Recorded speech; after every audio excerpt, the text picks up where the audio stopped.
Everyone welcome back to my foundation classes in any time classroom. तो guys 8:30 बज चुका है और 8:30 बजे डेली लगाते हो आप लोग एक सेट, ठीक है, जिसमें होते हैं 100 क्वेश्चंस।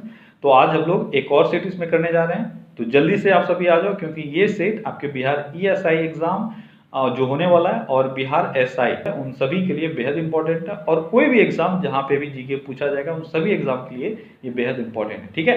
तो जल्दी से आप सभी लाइव आ जाओ, उसके बाद फिर हम लोग स्टार्ट करते हैं आज का सेट। तो चलिए स्टार्ट करते हैं। तो आज का अपना पहला क्वेश्चन है, स्वामी विवेकानंद का वास्तविक नाम क्या था? स्वामी विवेकानंद का वास्तविक नाम क्या था? ये था नरेंद्र नाथ दत्त, ठीक है। अगला क्वेश्चन है, बंगाल में भक्ति आंदोलन के प्रवर्तक थे। बंगाल में भक्ति आंदोलन के प्रवर्तक कौन थे? भक्ति आंदोलन आपको पता होना चाहिए कि साउथ इंडिया से चालू हुआ है, ठीक है।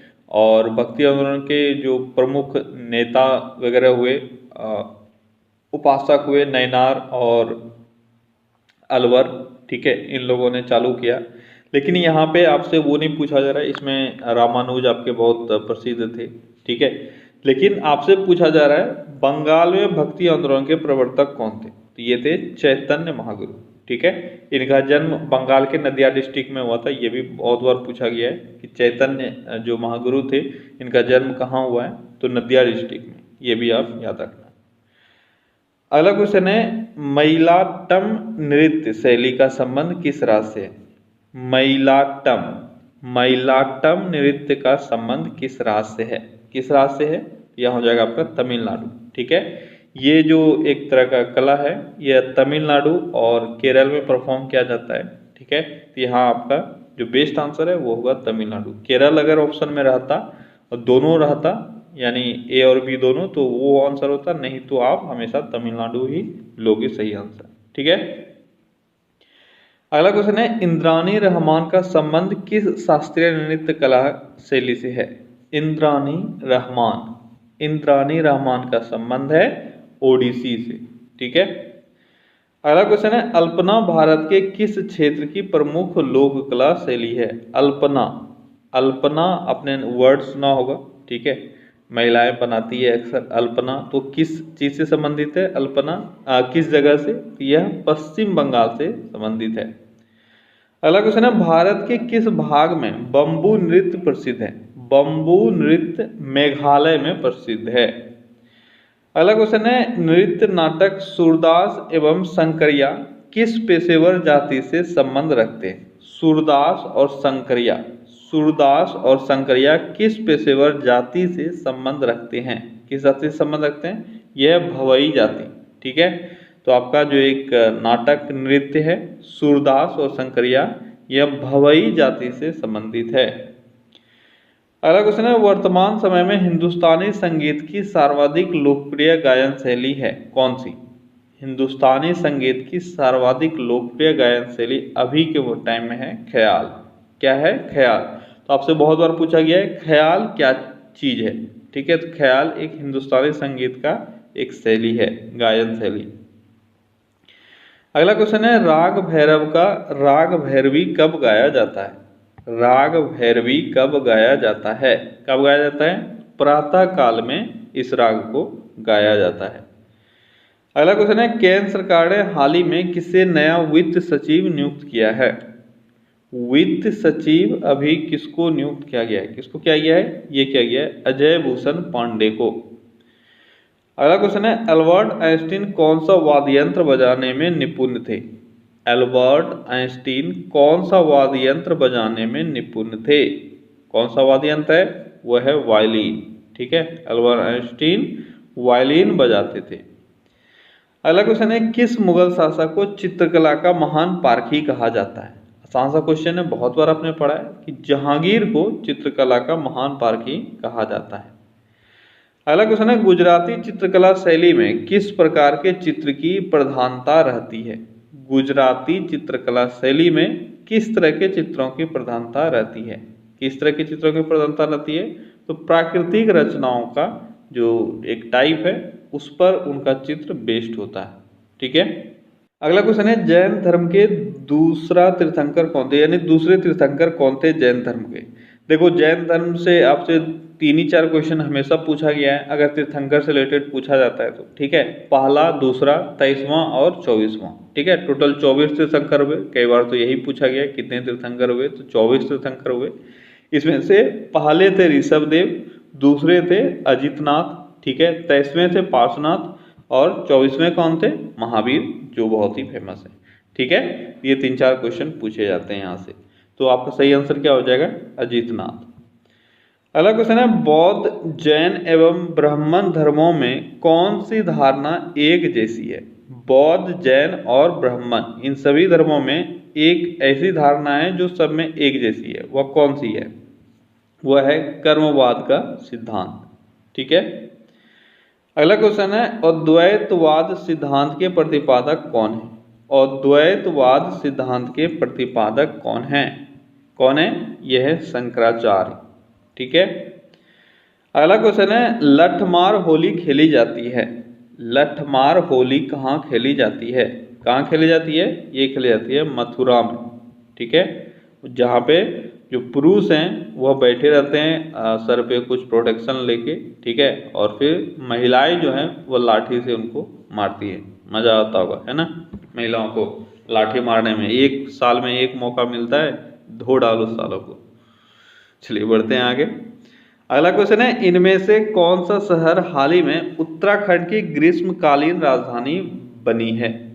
उत्तराखंड की ग्रीष्मकालीन राजधानी किसको बनाया गया है, किसको बनाया गया है, यह है गैरसैंण को। किसको बनाया गया है, गैरसैंण को उत्तराखंड की ग्रीष्मकालीन राजधानी बनाई गई है अभी हाल ही में। अगला क्वेश्चन है, चित्रगुप्त स्वामी मंदिर, जिसे चित्रगुप्त का एकमात्र मंदिर माना जाता है, स्थित है। चित्रगुप्त स्वामी मंदिर कहाँ स्थित है, तो ये स्थित है उज्जैन में, ठीक है, और इसको चित्रगुप्त का एकमात्र मंदिर माना जाता है, ठीक है। चित्रगुप्त कौन थे, किसी को आइडिया है चित्रगुप्त, तो वो चित्रगुप्त वो मुनीम जी थे जो आप जानते हो जो जीवन का लेखा जोखा रखने वाले होते थे, ठीक है, और यमराज के पास वह रहते थे। जितना भी आप कर्म करते हो, जैसा जो आपका कर्म है वो सब जो वही खाता है वो यही मेंटेन करते थे, ठीक है। तो इनका मंदिर एकमात्र मंदिर है उज्जैन में और इसका नाम है चित्रगुप्त स्वामी मंदिर। अगला क्वेश्चन है, वह त्रिमूर्ति जिसमें ब्रह्मा, विष्णु और महेश तीनों की मुखाकृति उत्कीर्ण है, कहाँ स्थित है। एक मूर्ति जिसमें ब्रह्मा, विष्णु, महेश तीनों की मुख की आकृति उत्तीर्ण है, यह कहाँ स्थित है, कहाँ स्थित है यह, तो जल्दी बताओ कहाँ स्थित है। यह स्थित है एलिफेंटा की गुफाओं में, ठीक है। अगला क्वेश्चन है, विख्यात पर्यटन स्थल गुलमर्ग एवं सोनमर्ग भारत के किस क्षेत्र में स्थित है। गुलमर्ग और सोनमर्ग कहाँ स्थित है, कहाँ स्थित है, ये स्थित है कश्मीर में, ठीक है। गुलमर्ग और सोनमर्ग ये कश्मीर में स्थित जगह है। अगला क्वेश्चन है, पृथ्वी के भ्रमण की गति है। पृथ्वी के भ्रमण की गति यानी ऑर्बिटल स्पीड, ठीक है, सूर्य के चारों तरफ जो पृथ्वी घूम रही है, ठीक है, इसका ऑर्बिटल स्पीड कितना है, तो ये है ऑलमोस्ट 29.78 किलोमीटर पर सेकेंड। कितना है, 29.78 किलोमीटर पर सेकेंड। कहीं कहीं इसको 30 किलोमीटर पर सेकेंड भी लिखा जाता है, ठीक है। अगला क्वेश्चन है, जड़त्व आघूर्ण व कोणीय त्वरण का गुणनफल होता है। जड़त्व आघूर्ण यानी मोमेंट ऑफ इनर्शिया और कोणीय त्वरण यानी एंगुलर एक्सेलरेशन, इस दोनों को अगर मल्टीप्लाई करोगे तो आपको क्या मिलेगा, क्या मिलेगा आपको मिलेगा टॉर्क, ठीक है। टॉर्क का ऐसे आपको डेफिनेशन पता होना चाहिए, फॉर्मूला पता होना चाहिए, समझ में आना चाहिए टॉर्क क्या होता है। बस एक चीज़ ध्यान में रखना, अगर कोई एक फिक्स पोजीशन है, इसके चारों तरफ कोई रिवॉल्व कर रहा है, तो इसमें जो फोर्स क्रिएट होगा उसी को हम लोग टॉर्क बोलते हैं, ठीक है। इसका बेस्ट एग्जांपल देखना है तो आप देखो, एक तो बच्चे का वो चारों तरफ घूमने वाला झूला होता है, ठीक है, बच्चे यहाँ पे खड़े होते हैं, उसके बाद रोटेट करते रहते हैं। फिर आपका जो घर का हिंजेस होता है डोर का, ठीक है, वो भी क्या करता है, चारों तरफ घुमाता है, ठीक है। यहाँ इस जगह पर टॉर्क क्रिएट होता है, क्लियर है। टॉर्क का यूनिट भी आपसे पूछा जाता है, यूनिट क्या होता है टॉर्क का, अगर किसी को यूनिट पता है जल्दी बताओ क्या होता है। टॉर्क का यूनिट होता है न्यूटन मीटर, ठीक है, क्या होता है, न्यूटन मीटर। क्लियर है। टॉर्क से आपसे जो इसका नॉर्मल फॉर्मूला होता है वो भी आपसे पूछा जा सकता है। ठीक है, क्या होता है? टॉर्क का फॉर्मूला होता है आर एफ साइन थीटा। ठीक है, आर एफ साइन थीटा। यहाँ पे आर क्या हो गया? मैंने अभी बताया कि एक इसमें सेंट्रल पॉइंट होगा, एक डंडा होगा, उसके चारों तरफ ये घूमता है। ठीक है, यानी ये सर्कुलर मोशन यहाँ पे हो रहा है। तो इसका जो ये रेडियस है, ठीक है, ये हो गया आपका आर। जितने फोर्स से घूम रहा है वो हो गया एफ और साइन थीटा। ठीक है, ये होता है इसका फॉर्मूला। और यूनिट क्या होता है? यूनिट अभी मैंने बताया न्यूटन मीटर। ठीक है, तो ये सारी चीज़ें हैं जिसको आपको याद रखना है। अगला क्वेश्चन है परम दाब है। परम दाब कितना होता है? कितना होता है परम दाब? तो परम दाब होता है गेज दाब प्लस एक बार। ठीक है, कल मैंने दाब का यूनिट बताया था 2-3, क्या क्या होता है? पास्कल होता है। ठीक है, उसके बाद टॉर होता है। ठीक है, और मैंने क्या बताया था? बार होता है। ठीक है, और क्या होता है? देखो यहाँ पे एक गेज दाब प्लस एक बार, ये हो गया आपका परम दाब। ठीक है, और मैंने क्या बताया था? mmHg। ठीक है, तो ये सारे चीज़ें हैं, ये सारे यूनिट्स हैं जो दाब से आपसे पूछा जाता है। अगला क्वेश्चन है एक फेमटो बराबर होता है। एक फेमटो बराबर कितना होता है? एक फेमटो बराबर 10⁻⁻15 मीटर होता है। कितना होता है? 10⁻⁻15 मीटर। अगला क्वेश्चन है प्लैंक नियतांक या प्लैंक कांस्टेंट h की विमा समान है किसके? प्लैंक कांस्टेंट का जो डायमेंशन होता है वह किसके डायमेंशन के समान है? किसके डायमेंशन के समान है? वह है कोणीय संवेग के समान। ठीक है, और वो डायमेंशन होता कितना है? तो कोणीय संवेग यानी एंगुलर मोमेंटम और प्लैंक कांस्टेंट, इस दोनों का डायमेंशन होता है m/L/T-1। क्या होता है? m/L/T-1। अगला क्वेश्चन है जन औषधि दिवस हर वर्ष मनाया जाता है। जन औषधि दिवस हर वर्ष कब मनाया जाता है? कब मनाया जाता है जन औषधि दिवस? तो ये मनाया जाता है 7 मार्च को। ठीक है, हर वर्ष 7 मार्च को जन औषधि दिवस मनाया जाता है। अगला क्वेश्चन है पारा कांच को नहीं भिगोता, क्या कारण है? पारा जो है वह कांच को नहीं भिगो पाता है, इसलिए थर्मोमीटर में पारा यूज़ किया जाता है ताकि बहुत अच्छे से ये रीडिंग दे सकता है। ठीक है, क्या कारण है इसका? ये कारण है इसका स्वसंजन। ठीक है, देखो दो तरह के फोर्सेस होते हैं जो भी मॉलिक्यूल्स हैं, या तो एडहेसिव फोर्स होगा या कोहेसिव फोर्स होगा। ठीक है, कोहेसिव फोर्स क्या होता है कि जो भी आपका पार्टिकल जो लोगे उसके आपस में जो मॉलिक्यूल्स हैं वह जिस फोर्स के साथ अटैच होते हैं उसको बोलते हैं हम लोग कोहेसिव फोर्स। और एक चीज का मॉलिक्यूल यानी किसी भी चीज का पार्टिकल दूसरे चीज के पार्टिकल के साथ जो चिपकता है उसको हम लोग एडहेसिव फोर्स बोलते हैं। ठीक है, जैसे मान लो आप गम लगाकर टिकट चिपका लेते हो या कुछ करते हो, तो ये किस फोर्स के कारण होता है? ये एडहेसिव फोर्स, यानी इसको बोलते हैं आसंजन बल। ठीक है, और कोई दो लिक्विड आपस में देखते हो कि ये जुड़ जाते हैं, एक दूसरे के साथ अटैच रहते हैं, तो किस चीज से ये अटैच रहते हैं? तो ये है ससंजन बल। ठीक है, अब पारा कांच को इसलिए नहीं भिगो पाता क्योंकि इसका ससंजन बल जो है वह इसके आसंजन बल से अधिक है। ठीक है, एग्जैक्ट आंसर आपका ये होगा। क्यों नहीं भिगोता है? क्योंकि इसका कोहेसिव फोर्स एडहेसिव फोर्स से अधिक है, इसलिए। अगर इसका एडहेसिव फोर्स अधिक होता तो फिर आपको वहां पे ये चिपका हुआ मिलता। ठीक है, तो सही आंसर क्या हो जाएगा? ससंजन बल के कारण। अगला क्वेश्चन है हाल ही में किसे भारतीय क्रिकेट टीम के नए चीफ सेलेक्टर के रूप में चुना गया है? नए चीफ सेलेक्टर के रूप में किसको चुना गया है भारतीय टीम का? कौन है वो? वो है सुनील जोशी, जिसको नए चीफ सेलेक्टर के रूप में चुना गया है। अगला क्वेश्चन है किस तापमान पर जल का घनत्व अधिकतम होता है? जल का घनत्व अधिकतम होता है 4 डिग्री सेल्सियस पर। अगला क्वेश्चन है स्थिर पानी में मिट्टी का तेल डालने पर मच्छर कम होते हैं, क्यों? क्या कारण है? पहले भी आपने पढ़ा हुआ है। क्या कारण है? कि लार्वा के सांस में बाधा डालता है। ठीक है, पानी के ऊपर अगर तेल डाला जाए तो लार्वा जो नीचे बैठा हुआ रहता है वह सांस नहीं ले पाता है, इस कारण से वह मर जाता है। अगला क्वेश्चन है लॉ ऑफ फ्लोटिंग सिद्धांत की खोज किसने की थी? आसान सा क्वेश्चन। लॉ ऑफ फ्लोटिंग की खोज आर्किमिडीज ने की थी। अगला क्वेश्चन है मछलियां जमे पानी की झील में जीवित रह सकती हैं, क्यों? जनरली क्या होता है कि अगर कोई अंदर में जम जाए तो फिर मर जाता है, लेकिन मछलियों के साथ ऐसा नहीं होता है। मछलियां जो है वह जमे झील की पानी में भी जीवित रह सकती है। क्या कारण है इसका, जल्दी बताओ, क्या कारण है, क्या कारण है? तो सही कारण ये है कि जब पानी जमता है तो ये सिर्फ ऊपर से जमता है, ठीक है, नीचे में पानी रह ही जाता है, ठीक है, और उस पानी में मछली रह सकती है, क्योंकि मछली जो है वह गिल से सांस लेती है, यानी पानी से वह ऑक्सीजन ले सकती है। तो झील की तली का पानी जमता नहीं है, इस कारण से मछलियां जीवित रह सकती है। अगला क्वेश्चन है, राष्ट्रीय सुरक्षा दिवस हर वर्ष मनाया जाता है। राष्ट्रीय सुरक्षा दिवस हर वर्ष कब मनाया जाता है? तो राष्ट्रीय सुरक्षा दिवस हर वर्ष 4 मार्च को मनाया जाता है। अगला क्वेश्चन है, बर्फ के 2 टुकड़ों को आपस में दबाने पर टुकड़े आपस में चिपक जाते हैं, क्यों? क्यों ऐसा होता है कि बर्फ के 2 टुकड़ों को जब आप आपस में दबाते हो तो यह दोनों चिपक के एक टुकड़ा, बड़ा टुकड़ा बन जाता है? क्या कारण है इसका? तो इसका कारण है दाब अधिक होने से बर्फ का गलनांक घट जाता है। बहुत बार ये पूछा गया है कि अगर बर्फ का दाब अधिक हो जाए 2 टुकड़ों के बीच में तो क्या होगा, इसका गलनांक घट जाएगा, ये भी याद रखना, ठीक है। अगला क्वेश्चन है, ठोस की शुद्धता किसके निर्धारण द्वारा प्राप्त की जाती है? ठोस की शुद्धता कैसे निर्धारित करते हो आप? किसी भी ठोस की शुद्धता हम लोग उसके गलनांक बिंदु से निर्धारण करते हैं।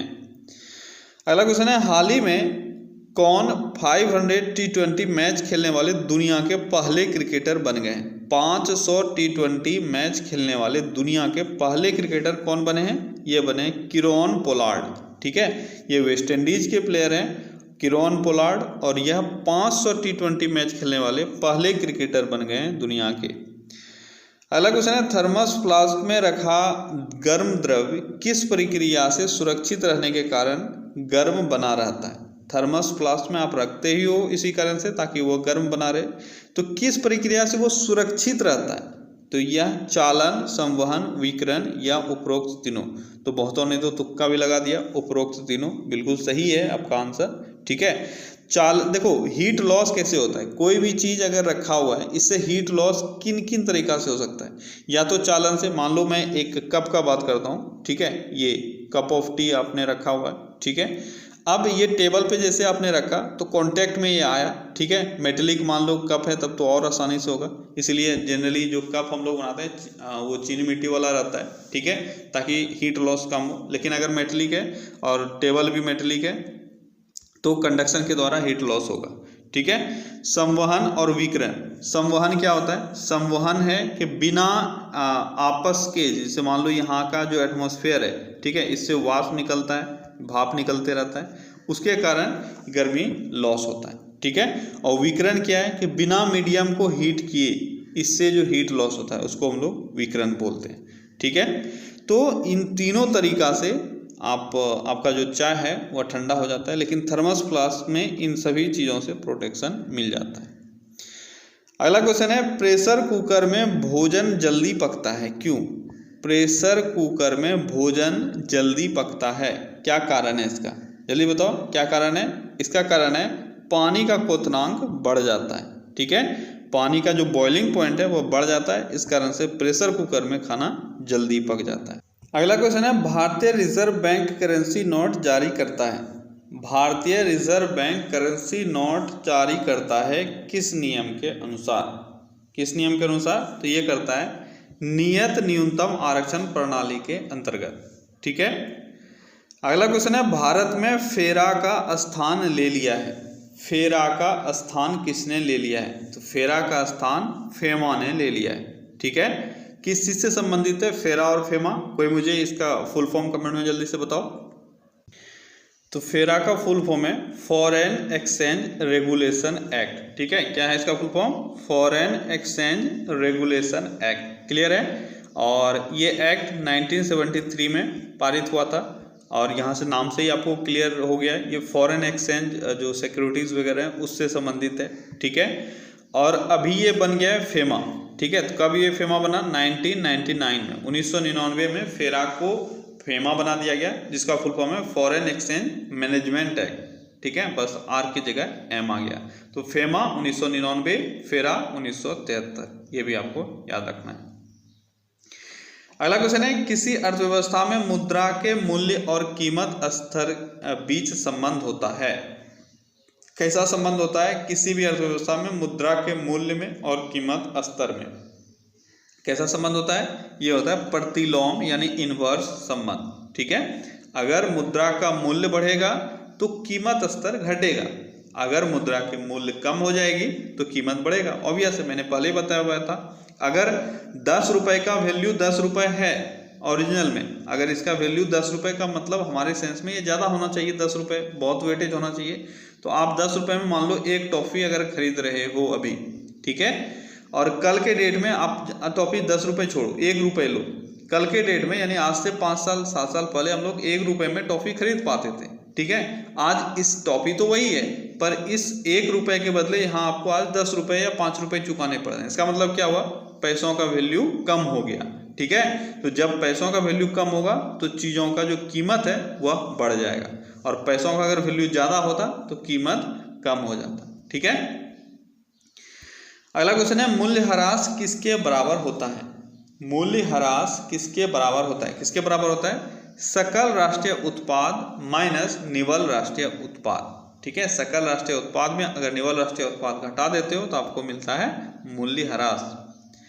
स्टैगफ्लेशन स्थिति है। अगला क्वेश्चन क्या है? स्टैगफ्लेशन कैसा स्थिति है? पहले भी मैंने इसको समझाया हुआ है, जल्दी बताओ स्टैगफ्लेशन कैसा होता है? स्टैगफ्लेशन एक ऐसा स्थिति है जहां पे इन्फ्लेशन और डिफ्लेशन दोनों एक साथ है, यानी गतिरोध और मुद्रास्फीति दोनों एक साथ है, एक ही इकोनॉमी। जनरली ये संभव नहीं है, अगर कहीं इन्फ्लेशन है तो वहां पे डिफ्लेशन नहीं होगा।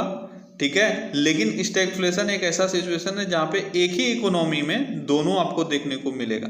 ठीक है, यानी एक जगह आपको मुद्रास्फीति दिखने को मिलेगा, ठीक है, और दूसरी जगह क्या? मुद्रास्फीति में रोजगार बढ़ता है, ये ध्यान रखना, लेकिन दूसरी जगह आपको बेरोजगारी नजर आएगा।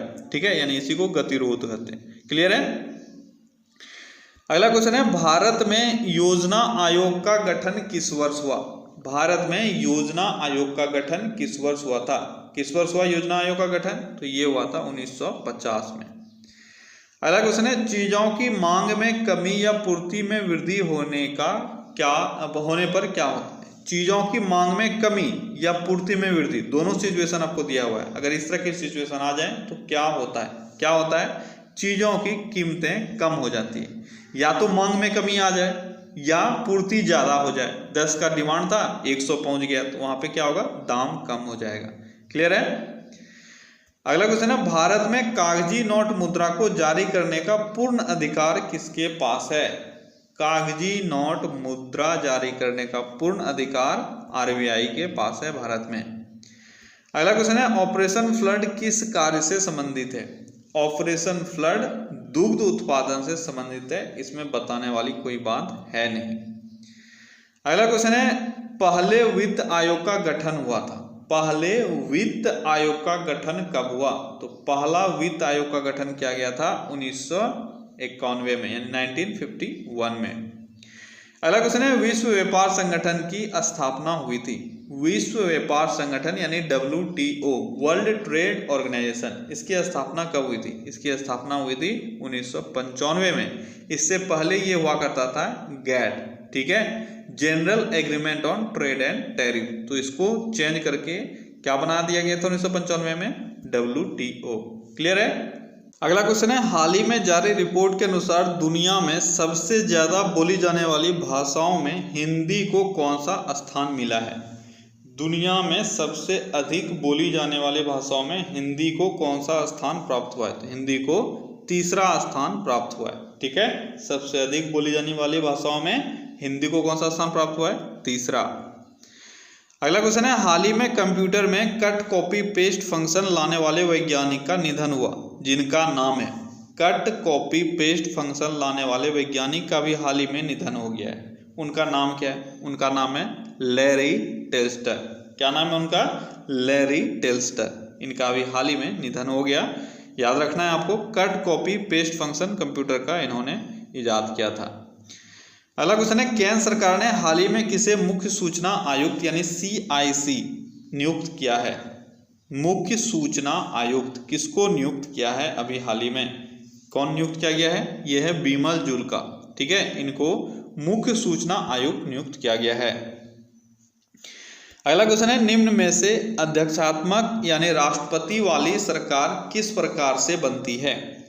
राष्ट्रपति वाली सरकार जैसे अमेरिका है, इस तरह की सरकार कैसे बनती है? जल्दी बताओ कैसे बनती है? इस तरह की सरकार राष्ट्रपति का लोकमत द्वारा चुनाव, कार्यपालिका तथा विधानमंडल के सदस्यों के बीच कोई दोहराव नहीं, कार्यकाल की निश्चित अवधि, उपर्युक्त सभी। तो इन सभी, ये सभी जो दिए हुए हैं, ठीक है, पॉइंट्स, ये सभी फॉलो करते हैं राष्ट्रपति यानी अध्यक्षात्मक वाली सरकार में। अगला क्वेश्चन है, निम्न में से कौन सा शिलालेख चालुक्य सम्राट पुलकेशिन द्वितीय से संबंधित है? चालुक्य सम्राट पुलकेशिन द्वितीय से संबंधित कौन सा शिलालेख है? जल्दी बताओ कौन सा शिलालेख है वो शिलालेख है ऐहोल शिलालेख, ठीक है, जो चालुक्य नरेश पुलकेशिन द्वितीय से संबंधित है। क्लियर है? अच्छा, अगर ऐहोल का हम लोग बात करेंगे, ठीक है, तो ऐहोल में और आपको क्या मिलता है बताओ? चालुक्य नरेश पुलकेशिन द्वितीय से एक बहुत इंपॉर्टेंट चीज जो मैं बार बार बताता हूँ, आपको पता होना चाहिए कि पुलकेशिन द्वितीय का युद्ध जो है वो बहुत ही फेमस रहा। किसके बीच में? तो नर्मदा नदी के तट पर पुलकेशिन द्वितीय ने हर्ष को पराजित किया था। ये मैंने बहुत बार बताया, ठीक है, किसने किसको? पुलकेशिन द्वितीय ने हर्ष को नर्मदा नदी के तट पर पराजित किया था। और इसका आपको विस्तृत जानकारी जो है वह कहाँ से मिलती है? वह ऐहोल अभिलेख से ही मिलती है, ठीक है, ये बहुत इंपॉर्टेंट है, इसको याद रखना। अगला क्वेश्चन है, निम्न में से किसने मनसबदारी व्यवस्था की सूत्रपात किया था? मनसबदारी व्यवस्था का सूत्रपात किसने किया था? मनसबदारी व्यवस्था, जल्दी बताओ किसने किया था? तो ये किया था अकबर ने। क्लियर है? मनसबदारी व्यवस्था का सूत्रपात किसने किया था? अकबर ने। अगला क्वेश्चन है, सभी प्रकार के उत्पादनों का बुनियादी उद्देश्य क्या है? सभी प्रकार के उत्पादनों का बुनियादी उद्देश्य क्या होता है? एक ही उद्देश्य होता है, क्या होता है? मानवीय जरूरतों को पूरा करना, ठीक है। और उत्पादक का एक उद्देश्य क्या होता है? अगर कोई भी उत्पाद कोई बना रहा है तो उत्पादक का मुख्य उद्देश्य होता है लाभ कमाना, ना कि जरूरत को पूरा करना। ध्यान रखना, उत्पादनों का उद्देश्य होता है मानवीय जरूरतों को पूरा करना, लेकिन उत्पादक का उद्देश्य होता है लाभ कमाना, ठीक है। अगला क्वेश्चन है, मुद्रास्फीति किस कारण से होती है? मुद्रास्फीति किस कारण से होती है? ऑप्शंस देखो, उत्पादन में ह्रास, मुद्रापूर्ति में वृद्धि तथा उत्पादन में ह्रास, मुद्रापूर्ति में वृद्धि, उत्पादन में वृद्धि। आपका सही आंसर हो जाएगा मुद्रापूर्ति में वृद्धि और उत्पादन में ह्रास।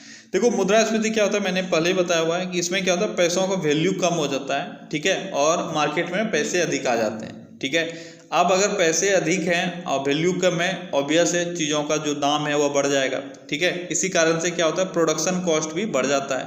प्रोडक्शन कॉस्ट अगर बढ़ गया तो प्रोडक्शन जो है वह कम होने लगेगा, क्योंकि वहाँ पे लेबर कॉस्ट बढ़ गया, वेजेस बढ़ गया, रॉ मटेरियल का दाम बढ़ गया, सब चीज़ बढ़ गया, तो इस कारण से क्या होता है, प्रोडक्शन कम हो जाता है। लेकिन ये हमेशा सही नहीं है। अगर कोई लिमिटेड इकोनॉमी है, ठीक है, कोई छोटा इकोनॉमी है, कोई डेवलपिंग इकोनॉमी है, उस जगह पर एक लिमिट तक मुद्रास्फीति हेल्पफुल होता है, क्योंकि वो वहाँ का उत्पादन में वृद्धि करता है, ठीक है। क्योंकि मार्केट में ज़्यादा पैसे होंगे तो आदमी क्या करेगा, नया नया बिजनेस स्टार्ट करेगा, प्रोडक्शन मार्केट में अधिक होगा, ठीक है।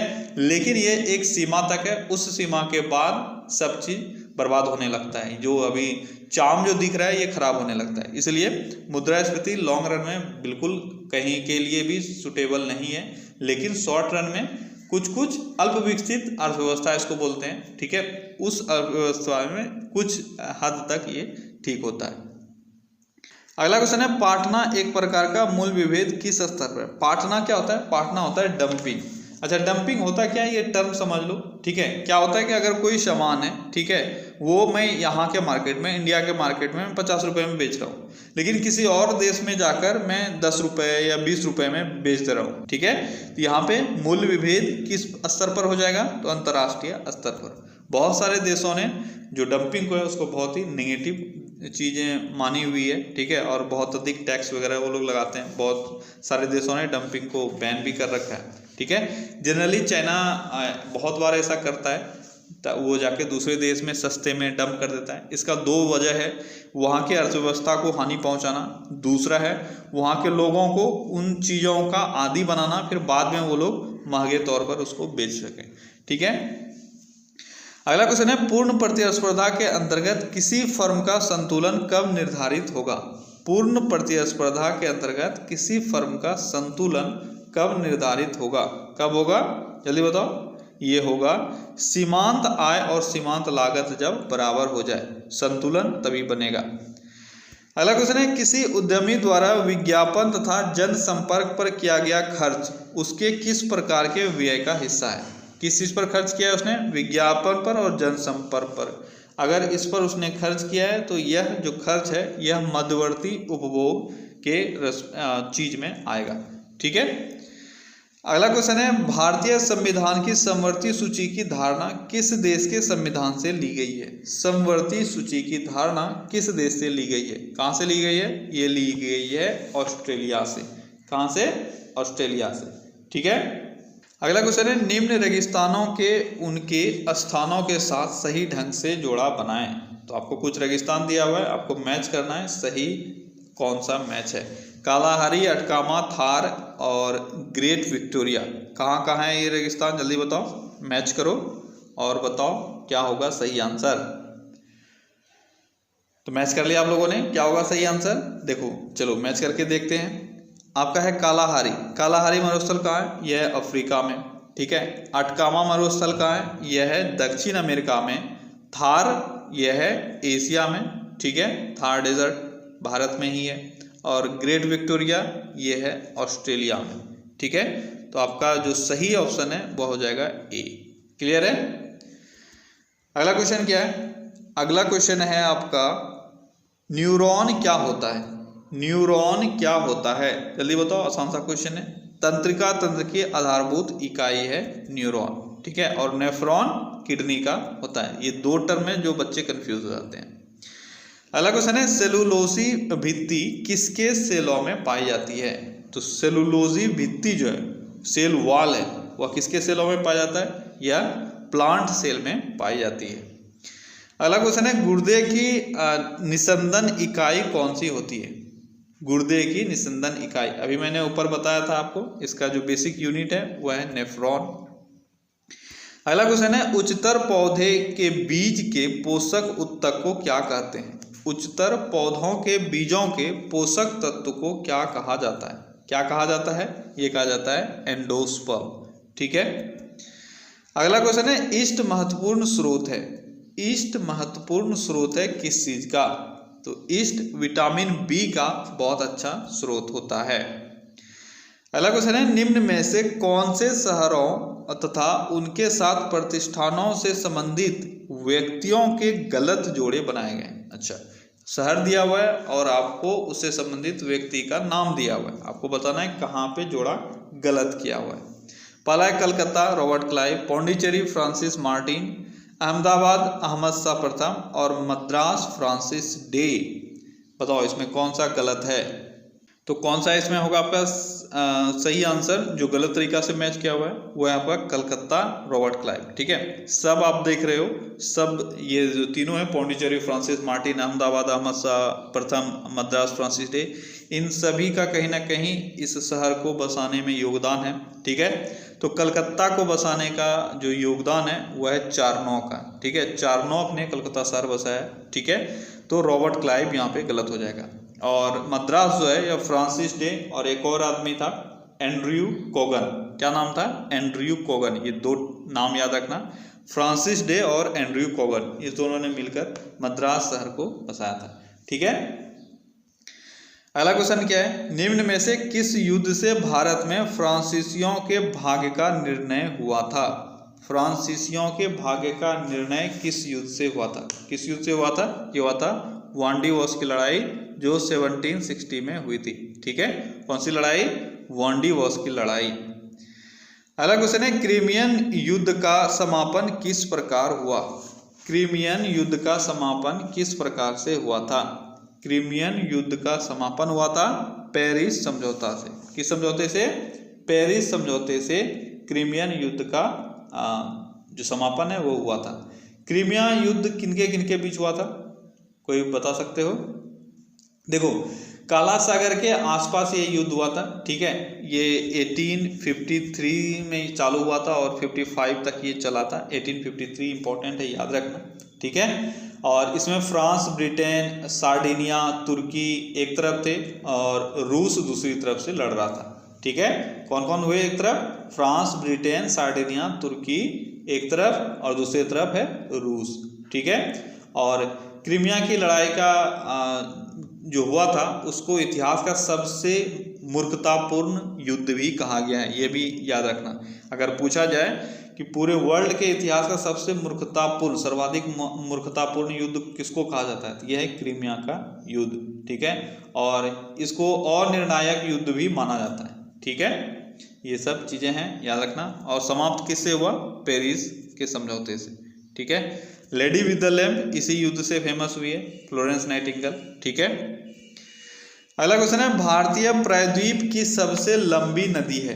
भारतीय प्रायद्वीप की सबसे लंबी नदी कौन सी है? कौन सी है भारतीय प्रायद्वीप की सबसे लंबी नदी? यह है गोदावरी। क्लियर है। अगला क्वेश्चन है, मोरैन कहाँ बनते हैं? मोरैन कहाँ बनते हैं? तो मोरैन हिमानी क्षेत्र में बनते हैं। कहाँ बनते हैं? हिमानी क्षेत्र में, ठीक है। मोरैन क्या है? ये देखो, ग्लेशियर्स का जो मलबा वगैरह होता है, ठीक है, उसी को मोरैन कहा जाता है। तो आपको याद रखना है मोरैन किस क्षेत्र से संबंधित है? हिमानी क्षेत्र से। अगला क्वेश्चन है, हिमालय पर्वत श्रृंखला किसका उदाहरण है? हिमालय पर्वत श्रृंखला वलित पर्वत का यानी फोल्ड माउंटेन का उदाहरण है, ठीक है। कुछ कुछ और पर्वत हैं जैसे हिमालय के साथ साथ और भी आपको पता होना चाहिए, जैसे Alps, Ural, Rockies, Andes, Himalaya, ये सब फोल्ड माउंटेन है और हमेशा एग्जाम में पूछे गए हैं। अगला क्वेश्चन है, निम्न में से कौन सी उष्ण महासागरीय धारा है? उष्ण महासागरीय धारा कौन सी है इन चारों में से? उष्ण यानी गर्म, गर्म महासागरीय धारा कौन सी है? यह आपका गल्फ स्ट्रीम, ठीक है। गल्फ जलधारा जो अटलांटिक महासागर की गर्म जलधारा है। अगला क्वेश्चन है, एक निबल कितने बिटों के बराबर होता है? एक निबल कितने बिटों के बराबर होता है? कितने बिटों के बराबर होता है? 4 बिटों के बराबर, ठीक है। 4 बीट के बराबर एक निबल होता है। अगला क्वेश्चन है, HTML में टैग किसमें परिबद्ध कुंजी शब्दों से बने होते हैं? HTML में टैग जो बनाया जाता है, ठीक है, उसके मतलब शुरुआत में और अंत में क्या होता है जिसके अंदर ये बनाया जाता है टैग? जल्दी बताओ, किसके अंदर बनाया जाता है? तो कोनिया कोष्टक के अंदर, ठीक है। कोनिया कोष्टक के अंदर यानी कोनिया ब्रैकेट, इस दोनों ब्रैकेट के अंदर जो भी कमांड लिखना है वो यहाँ पे लिखोगे तो ये टैग कहलाएगा, ठीक है। अगला क्वेश्चन है, कौन सा मुद्रक एक से अधिक संप्रीतिक एक साथ मुद्रित नहीं कर सकता है? बहुत सारा डिफिकल्ट हिंदी का टर्म होता है, ठीक है। यानी कौन सा प्रिंटर एक से अधिक कैरेक्टर एक साथ नहीं प्रिंट कर सकता है, बस इतना आपसे पूछा जा रहा है यहाँ पे। जल्दी बताओ। यहाँ पे 2 नाम आपको कंफ्यूज कर सकता है, डेजी व्हील और डॉट मैट्रिक्स। दोनों कैरेक्टर प्रिंटर है, ठीक है, लेकिन यहाँ पे जो आपका सही आंसर होगा वो होगा डेजी व्हील, ठीक है। क्योंकि डेजी व्हील डॉट मैट्रिक्स का भी एक स्पेसिफिक प्रिंटर होता है और इसमें एक से अधिक कैरेक्टर एक बार नहीं प्रिंट किया जा सकता है। अगला क्वेश्चन है, एंजाइम क्या होते हैं? एंजाइम क्या होते हैं? एंजाइम क्या होते हैं? तो बेसिकली एंजाइम प्रोटीन्स होते हैं।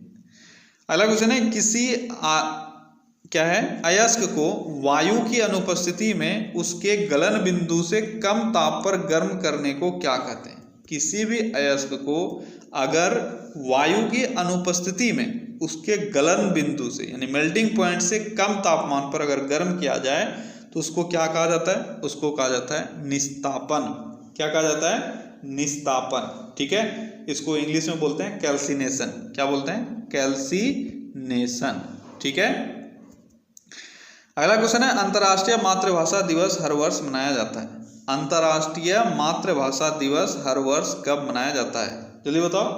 अंतर्राष्ट्रीय मातृभाषा दिवस हर वर्ष मनाया जाता है 21 फरवरी को। कब मनाया जाता है? 21 फरवरी को। अगला क्वेश्चन है, उस यौगिक को चिन्हित कीजिए जिसमें आयनी, सहसंयोजक तथा उपसंयोजक आबंध है।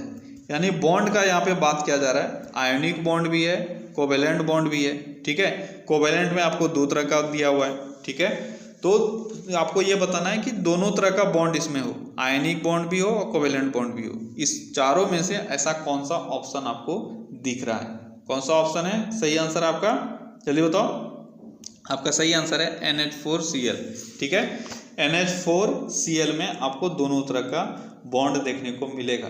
यहाँ पे 3 तरह का बॉन्ड दिया हुआ है लेकिन 2 कोवेलेंट बॉन्ड ही है, ठीक है। अगला क्वेश्चन है, हाल ही में भारतीय खिलाड़ी प्रज्ञान ओझा ने अंतर्राष्ट्रीय खेल से संन्यास लिया, वह किस खेल से संबंधित हैं? प्रज्ञान ओझा यह एक क्रिकेटर है और अभी हाल ही में इन्होंने संन्यास ले लिया है। अगला क्वेश्चन है, सूची 1 में दिए गए संक्रामक स्रोतों का सूची 2 में दिए गए दत्त जनित रोग से मिलान कीजिए। यानी 1 में दिया हुआ है आपको संक्रामक स्रोत, दूसरे में दिया हुआ है बीमारी, आपको मैच करना है। चलो मैच करो। बैक्टीरियम, फंगस, प्रोटोजोन और वायरस, इससे कौन कौन सा बीमारी होता है, जल्दी से मैच करके बताओ कौन कौन सा बीमारी होता है। पहला आपका क्या है, पहला आपका बैक्टीरियम। तो इन चारों बीमारी में से देखो कौन सा बीमारी बैक्टीरिया से होता है, आपका तपेदिक जो है वह बैक्टीरिया से हो सकता है, ठीक है, क्लियर है। दूसरा आपका क्या है, दूसरा आपका है फंगस। फंगस से क्या हो सकता है, दाद और खाज जो है यह फंगस से होता है। इसके बाद है आपका प्रोटोजोन, इससे कालाजार हो सकता है, ठीक है। और वायरस, इससे इन्फ्लुएंजा हो सकता है। आपका सही ऑप्शन कौन सा यहाँ पे मिल रहा है, ये आपका ऑप्शन सी, ठीक है। अगला क्वेश्चन है, पदार्थ की तरंगें किस प्रकार की होती है? पदार्थ की तरंगें यानी मैटर्स का जो वेव्स होता है वह डी ब्रोगली वेव्स होता है। अगला क्वेश्चन है, हाल ही में घोंगे की नई प्रजाति खोजी गई है जिसका नाम इनमें से किसके नाम पर रखा गया है? घोंगा का एक नया प्रजाति खोजा गया है, ठीक है, और इसका नाम किसके नाम पर रखा गया है? इसका नाम रखा गया है ग्रेटा थनबर्ग के नाम पर। अगला क्वेश्चन है, गैस तापमापी यानी गैस थर्मोमीटर द्रव्य थर्मोमीटर यानी लिक्विड थर्मोमीटर की तुलना में ज्यादा संवेदी होते हैं, क्या कारण है इसका? गैस थर्मामीटर लिक्विड थर्मामीटर के रिस्पेक्ट में ज़्यादा संवेदी होते हैं, क्या कारण है इसका? इसका आपका सही कारण है कि इसका जो प्रसार गुणांक है, ठीक है, इसका जो एक्सपेंशन पावर है वह बहुत अधिक होता है, ठीक है। एक्सपेंशन बहुत अधिक हो सकता है किसमें? गैस टेम्परेचर में, इस कारण से वह ज़्यादा संवेदी होता है। अगला क्वेश्चन है, निम्न में से क्या प्रकाश के वायुमंडलीय अपवर्तन का परिणाम नहीं है? बहुत ही ध्यान से पढ़ना है, बच्चे हड़बड़ी में रहते हैं और हड़बड़ी में ही गड़बड़ी करते हैं, ठीक है। जल्दी से वो लोग पहला ऑप्शन या दूसरा ऑप्शन जो उनको मिल जाए वो मार के निकल जाते हैं। तो आपको ध्यान देना है कि यहाँ पे परिणाम नहीं है, तो कोई एक ऑप्शन ऐसा होगा जो परिणाम इसका नहीं होता है। सूर्य का अपने वास्तविक उदय से 2 या 3 मिनट पहले दिखाई देना, ये किसके कारण होता है? ये अपवर्तन के कारण होता है, ऑब्वियस है, ठीक है। दूसरा क्वेश्चन, दूसरा ऑप्शन क्या है? सूर्य का सूर्यास्त के समय लाल दिखाई देना, क्या ये है अपवर्तन का परिणाम? तो ये अपवर्तन का परिणाम नहीं है, ठीक है, ये परिकिरणन के कारण ऐसा होता है। अगला क्वेश्चन है, रात में तारों की टिमटिमाहट, तो रात में तारे टिमटिमाते हैं अपवर्तन के कारण। सूर्य का आकाश में अपनी वास्तविक ऊंचाई से ज्यादा पर दिखाई देना, तो ये भी है अपवर्तन के कारण, ठीक है। अगला क्वेश्चन है, भारत में अल्पसंख्यक अधिकार दिवस कब मनाया जाता है? अल्पसंख्यक अधिकार दिवस कब मनाया जाता है? कब मनाया जाता है? 18 दिसंबर को अल्पसंख्यक अधिकार दिवस मनाया जाता है। अगला क्वेश्चन है, निम्न सूची 1 को सूची 2 से मिलान करना है। चलो करो सूची 1 को सूची 2 से मिलान जल्दी से। ऑप्शन कहाँ गया आपका इसमें? अच्छा नहीं मिलान नहीं करना है, दिया हुआ है सूची 1 में दिया हुआ है आपको कुछ चीज, सूची 2 में दिया हुआ है स्थान, बताना ये कौन सा गलत है। मुझे लग रहा था मिलान करना है, चलो जल्दी बताओ कौन सा गलत है। चलो एक तरफ से पहले देख लेते हैं तभी तो पता चलेगा कौन सा गलत है। पहला है आपका केंद्रीय खनन व ईंधन अनुसंधान धनबाद, ये सही है। केंद्रीय भवन निर्माण अनुसंधान संस्थान रुड़की, ये भी सही है। केंद्रीय शुष्क क्षेत्र अनुसंधान संस्थान, ये भी सही है, जोधपुर, ठीक है। केंद्रीय औषध अनुसंधान संस्थान कानपुर, ये गलत है। कहाँ है औषध अनुसंधान संस्थान? यह है लखनऊ में, ठीक है, तो ये आपका गलत है।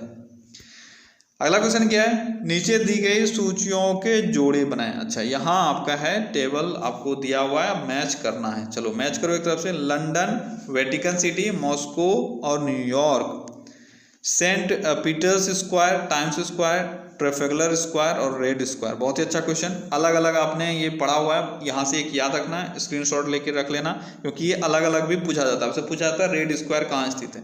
ठीक है, जल्दी से इसको मैच करो, क्या होगा आपका सही आंसर। चलो एक तरफ से पहले ऊपर देख लेते हैं मैच करके। तो लंदन, और लंदन में क्या है, लंदन में है ट्रेफेगलर स्क्वायर। ठीक है, वेटिकन सिटी में क्या है, क्या हो जाएगा, यह है सेंट पीटर्स स्क्वायर, यह है वेटिकन सिटी में। मॉस्को में क्या है, मॉस्को में है आपका रेड स्क्वायर, और न्यूयॉर्क में क्या है, न्यूयॉर्क में है टाइम्स स्क्वायर। ठीक है, तो आपका जो सही आंसर है वह हो जाएगा कौन सा, सी। ठीक है, याद रखो, लंदन में है ट्रेफेगलर स्क्वायर, वेटिकन सिटी में सेंट पीटर स्क्वायर, मॉस्को में रेड स्क्वायर और न्यूयॉर्क में टाइम्स स्क्वायर। क्लियर है। अगला क्वेश्चन है, निम्न में से किस महिला टेनिस खिलाड़ी ने ग्रैंड स्लैम की उपाधि सर्वाधिक बार जीती है। ग्रैंड स्लैम की उपाधि सर्वाधिक बार किस खिलाड़ी ने जीता है, जल्दी बताओ क्या होगा सही आंसर आपका। सही आंसर आपका होगा मार्गरेट कोर्ट। ठीक है, मार्गरेट कोर्ट ने अभी तक ग्रैंड स्लैम का जो सर्वाधिक टाइटल है वो जीता है। अगला क्वेश्चन है, वर्षा जल के संचयन का मुख्य लाभ क्या है। वर्षा जल के संचयन का मुख्य लाभ क्या है, यह है आपका भूमिगत पानी का पुनर्भरण। क्या है, भूमिगत पानी का पुनर्भरण, यह है आपका वर्षा जल के संचयन का मुख्य लाभ। अगला क्वेश्चन है, हाल ही में प्रसिद्ध व्यक्तित्व कैथरीन जॉनसन का निधन हुआ, वह थी। कैथरीन जॉनसन क्या थी, कैथरीन जॉनसन एक गणितज्ञ थी। ठीक है, अगला क्वेश्चन है, मरणोपरांत भारत रत्न की उपाधि पाने वाला पहला व्यक्ति कौन था। मरणोपरांत भारत रत्न से किसको सम्मानित किया गया, किसको किया गया था मरणोपरांत, इन चार ऑप्शन में से बताओ। ये हैं लाल बहादुर शास्त्री, जिनको मरणोपरांत भारत रत्न से सम्मानित किया गया था। अगला क्वेश्चन है, हाल ही में किसे भारत का अगला केंद्रीय सतर्कता आयुक्त नियुक्त किया गया। अगला सतर्कता आयुक्त, केंद्रीय सतर्कता आयुक्त किसको नियुक्त किया गया, किसको किया गया है, ये किया गया संजय कोठारी को। अगला क्वेश्चन है, नगुल्ट्रम किस देश की मुद्रा है। नगुल्ट्रम किस देश की मुद्रा है। नगुल्ट्रम कहाँ की मुद्रा है, नगुल्ट्रम भूटान की मुद्रा है। अगला क्वेश्चन है, हाल ही में जारी रिपोर्ट के अनुसार विश्व के सबसे प्रदूषित देशों की सूची में भारत का कौन सा स्थान है। विश्व के सबसे प्रदूषित शहरों की सूची में भारत को कौन सा स्थान मिला है, तो भारत को 5वां स्थान मिला है। ठीक है, विश्व के सबसे प्रदूषित शहरों के लिस्ट में। अगला क्वेश्चन क्या है, अगला क्वेश्चन है, हाल ही में प्रसिद्ध व्यक्तित्व होस्नी मुबारक का निधन हुआ है, वह किस देश के पूर्व राष्ट्रपति थे। होस्नी मुबारक किस देश के पूर्व राष्ट्रपति थे, तो यह मिस्र के पूर्व राष्ट्रपति थे। ठीक है, तो ओके गाइस, तो ये था आज का टॉप 100 क्वेश्चन। आई होप कि आज का सेट भी पर डे की तरह आपको अच्छा लगा होगा, और आप लोग शायद आजकल जम के शेयर नहीं कर रहे हो यार। जो भी फ्रेंड्स हैं आपके सबको शेयर करो, ताकि ज़्यादा से ज़्यादा लोग हमारे इस फैमिली में जुड़ सके और सबको बेनिफिट हो सके। ठीक है, कोई बात नहीं, फ्री ऑफ कॉस्ट आपको चीज़ें जब मिल रही है तो फिर टेंशन क्यों लेना है, आप शेयर तो कर ही सकते हो। ठीक है, चलो कल फिर से मिलते हैं अगले सेट में। Till then take care, bye bye.